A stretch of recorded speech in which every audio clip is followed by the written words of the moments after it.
بسم اللہ الرحمن الرحیم۔ جھوٹ ام الخبائث یعنی برائیوں کی جڑ ہے، کیونکہ اس سے معاشرے میں بے شمار برائیاں جنم لیتی ہیں۔ رسول اللہ صلی اللہ علیہ وآلہ وسلم فرماتے ہیں کہ سچ کو لازم کر لو، کیونکہ سچائی نیکی کی طرف لے جاتی ہے اور نیکی جنت کا راستہ دکھاتی ہے۔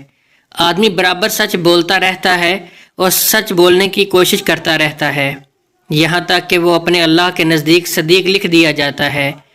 جھوٹ سے بچو، کیونکہ جھوٹ فی الفجور کی طرف لے جاتا ہے اور فجور جہنم کا راستہ دکھاتا ہے۔ آدمی جھوٹا بولتا رہتا ہے، جھوٹ بولنے کی کوشش کرتا رہتا ہے، یہاں تک کہ اسے اللہ کے نزدیک کذاب لکھ دیا جاتا ہے۔ فرمان ربی صلی اللہ علیہ وآلہ وسلم ہے کہ جو شخص جھوٹ بولنا چھوڑ دے تو میں اس کے لیے ایک مکان کا ضامن ہوں جو اس کے لیے جنت کے کنارے پر بنایا جائے گا۔ جس نے جھگڑا کرنا چھوڑ دیا اور وہ حق بات پر بھی ہے، یعنی حق پر ہونے کے باوجود جھگڑا نہیں کرتا، اس کے لیے جنت کے وسط میں مکان بنا دیا جائے گا۔ اور جس نے اپنے اخلاق اچھے کیے اور اس کے لیے جنت کے اعلیٰ درجے میں مکان بنا دیا جائے گا۔ ارشاد نبوی صلی اللہ علیہ وآلہ وسلم ہے کہ جب بندہ جھوٹ بولتا ہے تو اس کی بدبو سے ایک فرشتہ 1 میل دور ہو جاتا ہے۔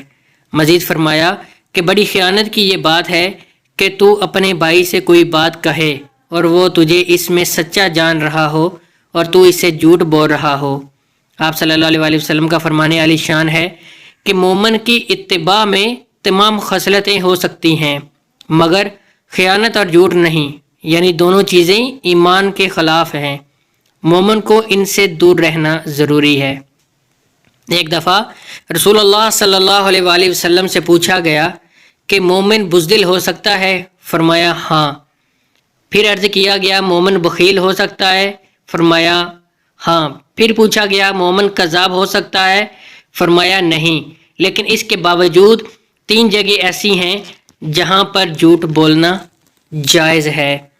آدمی اپنی بیوی سے بات کرے تاکہ اس کو راضی کر لے، اپنی بیوی کو خوش کر سکے۔ میاں بیوی میں سے ہر ایک کے لیے یہ جائز ہے کہ وہ ایک دوسرے کو خوش کرنے کے لیے ایسی بات کہہ دیں، مثلا دونوں میں سے کوئی ایک دوسرے کو یہ کہے کہ میں تم سے بے انتہا محبت کرتا ہوں، تو یہ جائز ہے، خواہ اس کے دل میں محبت نہ بھی ہو۔ جنگ میں جھوٹ بولنا تاکہ دشمن کو پسپا کیا جائے اور اسلامی لشکر کو کسی بڑے نقصان سے بچایا جا سکے، جنگ کے دوران اپنے مد مقابل کو دھوکہ دینا جائز ہے۔ اسی طرح جب ظالم ظلم کرنا چاہتا ہے، اس ظلم سے بچنے کے لیے بھی جھوٹ بولنا جائز ہے۔ لوگوں کے درمیان صلح کرانے کے لیے جھوٹ بولنا جائز ہی نہیں بلکہ ضروری ہے، تاکہ 2 مسلمان بھائیوں کے دل میں نفرت کو محبت میں بدلا جا سکے۔ 2 لوگوں کے درمیان صلح کرانے کے لیے جھوٹ بولنا کہ ان کے سامنے یہ کہہ دے کہ وہ تمہیں اچھا جانتا ہے، تمہاری تعریف کرتا ہے، یا اس نے تمہیں سلام کہلا بھیجا ہے، اور دوسرے کے پاس جا کے بھی اسی قسم کی باتیں کرے تاکہ دونوں میں عداوت ختم ہو جائے اور صلح ہو جائے، اس صورتحال میں یہ جائز ہے۔ رسول اللہ صلی اللہ علیہ وآلہ وسلم نے ایک بڑھیا سے فرمایا کہ بوڑھی عورتیں جنت میں نہیں جائیں گی۔ پھر اس کے پریشان ہونے پر وضاحت فرمائی کہ میری مراد یہ ہے کہ جنت میں سب جوان ہو کر جائیں گے، بڑھاپے کی حالت میں کوئی بھی جنت میں نہیں جائے گا۔ اسی طرح ایک موقع پر جب ایک سائل نے اونٹنی مانگی تو آپ صلی اللہ علیہ وسلم نے فرمایا ہم آپ کو اونٹنی کا بچہ دیں گے۔ اس نے پریشان ہو کر پوچھا کہ حضور اونٹنی کا بچہ میرے کس کام آئے گا؟ مجھے تو بڑا اونٹ چاہیے۔ تو آپ صلی اللہ علیہ وآلہ وسلم نے وضاحت فرمائی کہ ہر اونٹ کسی اونٹنی کا بچہ ہی ہوتا ہے، چاہے وہ کتنا ہی بڑا ہو جائے۔ حضرت عبداللہ بن عمر رضی اللہ تعالی عنہ سے روایت ہے کہ رسول اللہ صلی اللہ علیہ وآلہ وسلم ہمارے گھر میں تشریف فرما تھے کہ میری والدہ نے مجھے بلایا کہ میرے پاس آؤ تمہیں کچھ دوں۔ آپ صلی اللہ علیہ وآلہ وسلم نے فرمایا کیا کوئی چیز دینے کا ارادہ ہے؟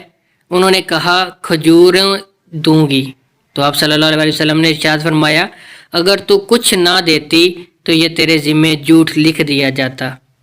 حضرت عائشہ رضی اللہ تعالیٰ عنہ فرماتی ہیں کہ بعض لوگوں نے رسول اللہ صلی اللہ علیہ وآلہ وسلم سے کہنوں کے متعلق سوال کیا تو آپ صلی اللہ علیہ وآلہ وسلم نے فرمایا کہ وہ کوئی چیز نہیں ہے۔ لوگوں نے عرض کیا یا رسول اللہ صلی اللہ علیہ وآلہ وسلم، بعض اوقات وہ ایسی چیز بات بتاتے ہیں جو درست ثابت ہوتی ہیں، تو آپ صلی اللہ علیہ وآلہ وسلم نے فرمایا کہ وہ درست بات جنابت کی طرف سے ہوتی ہے جسے وہ کاہن کے کان میں ڈال دیتے ہیں، جیسے ایک مرغ دوسرے مرغ کے کان میں آواز پہنچا دیتا ہے اور پھر کاہن اس میں سے 100 سے زیادہ جھوٹ ملا لیا کرتا ہے۔ ایک یتیم بچہ علم سے فارغ ہو کر مزید علم حاصل کرنے بغداد جانا چاہتا ہے، ماں سے اجازت طلب کرتا ہے، ماں اسے بخوبی اجازت دیتی ہے، اس کی قمیض کے اندر 40 دینار سی دیتی ہے اور بچے کو سچ بولنے کی تلقین کرتی ہے۔ یہ بچہ قافلے کے ساتھ روانہ ہوتا ہے۔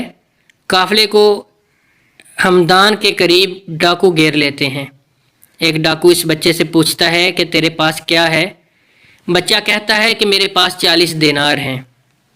ڈاکو اس کو مذاق سمجھ کر چلا جاتا ہے اور اپنے سردار کو اس بچے کے بارے میں بتاتا ہے، تو سردار اس بچے کو بلا کر اس سے پوچھتا ہے، بچہ، اس کی قمیض جب چاک کرنے پر 40 دینار برآمد ہوتے ہیں تو سردار کہتا ہے کہ اگر تو ہمیں نہ بتاتا تو ہم اس مال کو پا نہ سکتے، تو تو نے ایسا کیوں کیا؟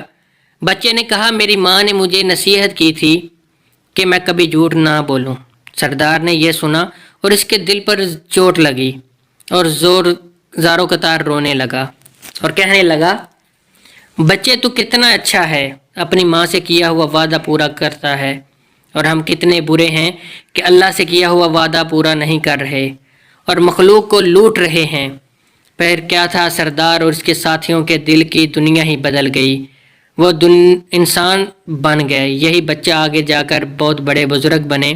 آج دنیا انہیں شیخ عبد القادر جیلانی رحمۃ اللہ علیہ کے نام سے جانتی ہے۔ ناظرین، جھوٹ ایک ایسا فعل ہے جس کا شمار گناہ کبیرہ میں ہوتا ہے۔ قرآن مجید میں ارشاد باری تعالیٰ ہے کہ بے شک اس کو راہ نہیں دکھاتا جو جھوٹا ہے۔ جھوٹ کے لیے عرب میں کذاب کا لفظ استعمال ہوا ہے اور اس کے معنی جھوٹے اور جھوٹ بولنے والے کے ہیں۔